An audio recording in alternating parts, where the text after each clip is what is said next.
Aupa kaixo, bideo honetan hurrengo limitea ebatziko dugu. Ikusten dugunez, isa infinitora doa eta daukagu polinomio bat zati beste polinomio bat. Jarri dizuet, infinitu zati infinitu bezalako indeterminazio ematen digula honek. Goratzen baldin baitugu infinituen propietateak, infinitu bat biderkatzen baldin badugu zenbaki positibo batekin, lortzen dugu plus infinito. Eta plus infinito gentzen baldin badugu zenbaki bat, infinito izango du jarraitzen. Horretaz aparte, baldin baukagu infinito bedin infinitu, horrek emango digu infinitu baitare, biderkatzen baldin badugu zenbaki negatibo batekin, minus infinito izango da, beraz, aurreko bideo betan komentatzen dizuet, zelan berdin zaigun indeterminazioa izatea infinito zati infinito, edo minus infinito zati infinito, kasu honetan daukagu infinito zati minus infinito. Guztiz berdin epatziko dugu.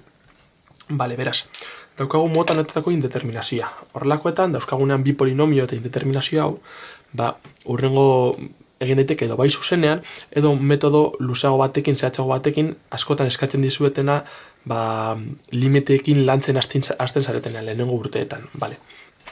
Zein izango zen metodo hori?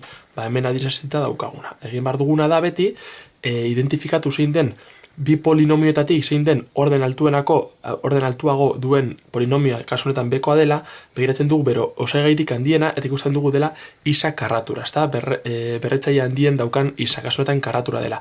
Zatitu behar dugu bai goiko partea, bai beko partea isa karratu horrekin. Orduan hemen ikusten duguna da limitea, zelan egin diogun goiko parteari 10 isa zati isa karratu, 3 baita zati isa karratu eta beko partea baitare.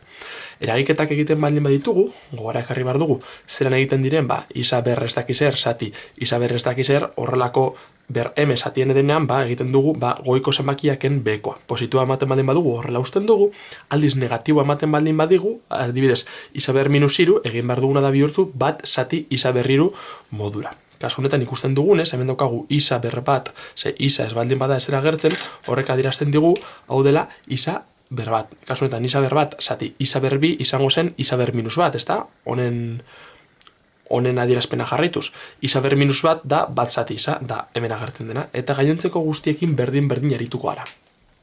Ikusten baldin badugu, hau da geratzen zaiguna, hau egiten dugu beti termino guztietan izateko zati izan onbaiten, batetan izan ezik. Kasu honetan horretan minus bost hau da. Noski baiet, isa berretzaile handiago zeukan koefiziente da libre geratzen zaiguna. Beste guztiak zati isa garratu zergaitik. Orain limite aplikatzerakoan, hau da, ordezkatzerakoan isa bakoitzan infinitoren balioa, 10 zati infinito, gogoratu, zerbait zati infinito izango dela, beti 0. Berdina, 10 zati infinito karratura denez, iru zati infinito karratura da, iru zati infinito, azkenan baitare 0. Bertakoagu 0, 0, 0, tamen minus bost. Beraz geratzen zaigu 0 zati minus bost. Eta gu dakigu, 0 zati edozein zenbaki, beti emango digula 0. Salbuespenak izango dira, 0 zati 0, 0 zati infinito, baina hori beste kontu bat da. 0 zati zenbaki bat, zenbaki normala, beti izango da 0. Eta kasu honetan berdin zaigu hemen beko zenbakia positiboa, negatiboa den zergaitik. Plus 0 eta minus 0 berdina delako. Kasu honetan 0 zati minus bost izango zen minus 0, baina ni minus 0 eta plus 0 berdina denez, horretaz ez larritu. Jarri 0 eta lortuta daukazuen. Zein izango zen beste modu azkarrago egiteko, edo zuzenago egiteko? Beste bideo batzuetan baitere aipatzen dudan bezala, egin behar dena da identifikatu zein den polinomio bakoitzean bere berretzaile handiago daukan atala edo osagaia. Kasu honetan 10 isa izango zen goiko partean eta beko partean minus bost zati sakarratu. Beraz, limite hau honen berdina da, minus limite isa infinitora eta geratzen naiz bakarrik handienekin. Kasu honetan 10 isa goian eta azpian bost isa karratu.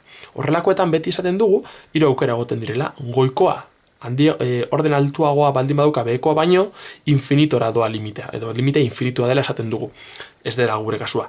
Beste batzuetan, orden berdinakoak baldin badira, isakarratu eta isakarratu izango baldin baziren, horieten egin behar duguna da simplifikatu eta geratzen gara zenbaki batekin. Beraz, orden berdinekoak baldin badira, emaitza zenbaki bat izaten da, aurreko bideo batean ikusten den bezala. Aldiz, gure azkeneko kasua da, beheko polinomioak daukala orden altuago esan nahi du bere berretzailerik handiena dela bestearen berretzailerik handiena baino handiagoa, kasu honetan ikusten dugun bezala, eta kasu honetan limite hori 0 dela esango dugu. Beraz, limite honen balioa, polinomio honena, beko polinomioa goikoa baino handiago denez, kasu honetan izango zen 0.